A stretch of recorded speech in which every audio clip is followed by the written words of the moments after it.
നമുക്ക് ഇപ്പോൾ തൃശ്ശൂർ ഇലക്ഷൻ സംബന്ധിച്ച് നമുക്ക് വളരെ കൃത്യമായിട്ടുള്ള ഒരു പ്രവചനം നമുക്ക് അസാധ്യമാണ്.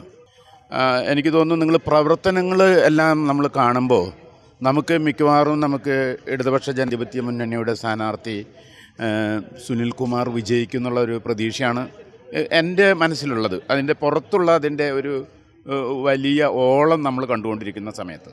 പക്ഷേ മുരളീധരൻ വന്നപ്പോഴേക്കും ഒരു ഷോമാൻ വരുന്നു, അത് മുന്നിലേക്ക് വരുന്നു എന്നുള്ളൊരു തോന്നലുണ്ടായി. കാരണം 2004 മുരളീധരനെ അല്ല ഇപ്പം നമുക്ക് കാണാൻ പറ്റുന്നത്.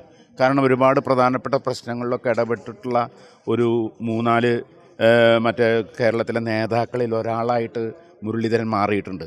അപ്പോൾ ആ പ്രഭാവത്തിൻ്റെ ഭാഗമായിട്ട് ഇതുവരെ തണുത്തു നിന്നിരുന്ന ഒരു വിഭാഗം പ്രവർത്തകർ അദ്ദേഹത്തിൻ്റെ കൂടെ തിരിച്ചു വന്നിട്ടുണ്ട്. അത് അവർക്ക് വലിയ ഗുണം ചെയ്യും.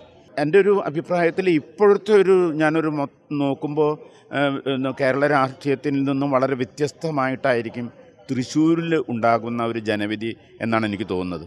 അപ്പോൾ അതുകൊണ്ട് ഒരു 20,000-15,000 വോട്ടിൻ്റെ ഒരു മാറ്റമേ നമ്മൾ ചിലപ്പോൾ സുനിലിനോ അല്ലെങ്കിൽ മുരളീധരനോ നമുക്ക് കാണുകയുള്ളൂ. സുരേഷ് ഗോപിക്ക് ആ റേഞ്ചിലേക്ക് അവരുടെ 2,85,000 വോട്ടിലേക്ക് കയറാൻ വളരെ പ്രയാസമാണ്.